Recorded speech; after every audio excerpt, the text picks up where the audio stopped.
নমস্কার। ধারাবাহিক ভিডিও বার্তায় আসবো, এর একটা প্ল্যানিং ছিল, মাঝে কিছুদিন আসতে পারিনি।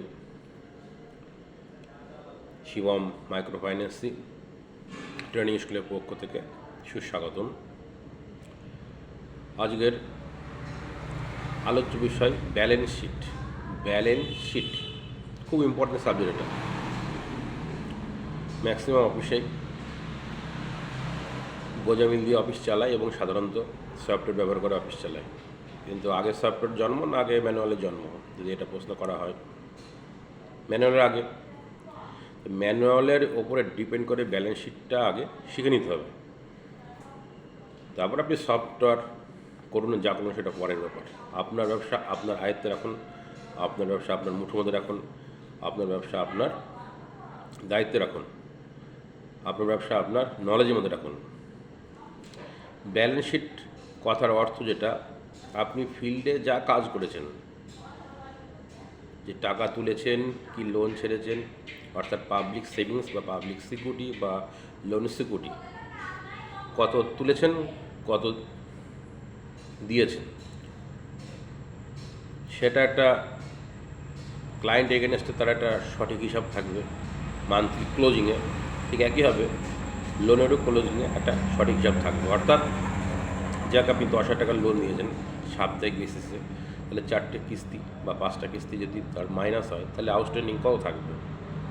তাহলে 10,000 টাকা লোন থেকে ইন্টারেস্টটা যোগ হবে। সাপোজ 20% রেট অফ ইন্টারেস্টের লোন দিয়ে থাকেন আপনি, তাহলে 10,000 টাকার সঙ্গে 2,000 টাকা যোগ হবে।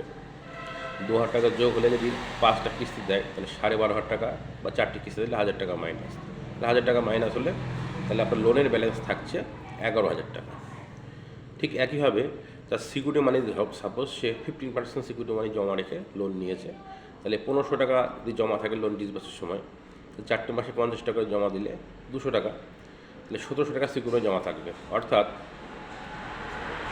যখন একটা মাস ক্লোজিং হয়ে যাচ্ছে, তখন রেজিস্টারে টানতে গেলে সিকিউরিটি ব্যালেন্স এবং লোন ব্যালেন্সটা কিন্তু ইন্ডিকেট করবে রেজিস্টারে ক্লোজিংয়ে।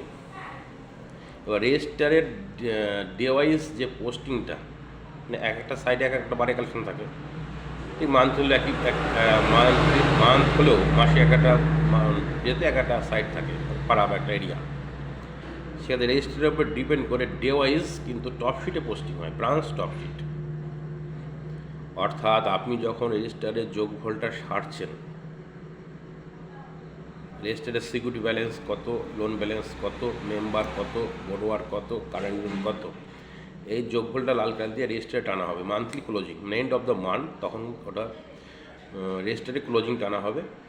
সেই ক্লোজিংয়ের সাথে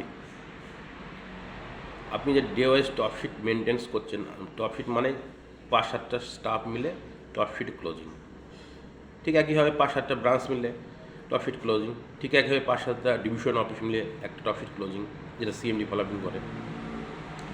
তাহলে টপশিট তো মাস্ট থাকবে, সে ম্যানুয়াল করুন না যা করুন।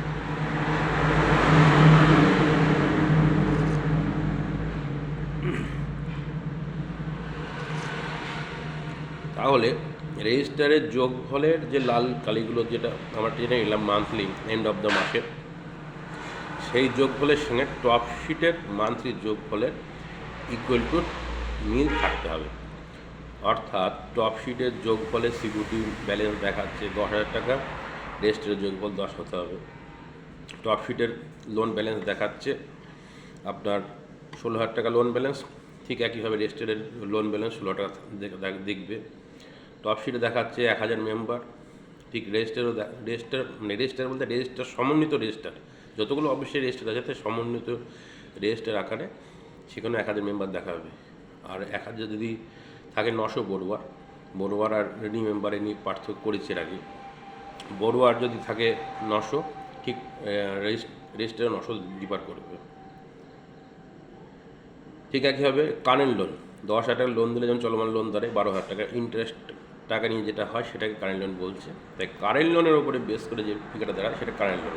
অর্থাৎ ব্যালেন্স শিট তৈরি করতে গেলে প্রথমে হবে member, borrower, security, current loan, loan balance এবং ওভারডিউ মেম্বার এবং অ্যামাউন্ট।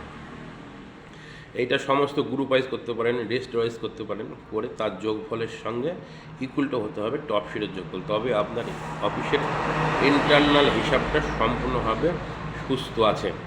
ইন্টারনাল হিসাবটা সম্পূর্ণভাবে সুস্থ আছে, তাহলে আপনার হিসাব সঠিক রয়েছে। কম্পিউটার আপনি পোস্টিং কম্পিউটারে ট্যালি করুন, সফটওয়্যার এভাবে বানান আপনি, তাতে কোনো প্রবলেম নেই, কিন্তু ম্যানুয়াল কাজ শিখতে গেলে এইভাবেই করতে হবে। আর মেম্বার অফ বোর্ড এর আগে বলেছি, ওটা বলে নিই, যে মেম্বার সেভিংসে টাকা দিচ্ছে, তা লোন নেয়নি, সেটা মেম্বার। আর বড় কথা অর্থ হচ্ছে যিনি ঋণী মেম্বার, ঋণ নিয়েছে। এটুকুনি পার্থক্য থাকলেও ব্যালেন্স শিট সম্পর্কে ওয়াকওয়েল থাকবেন। পরবর্তী ভিডিওতে আসবো। নমস্কার।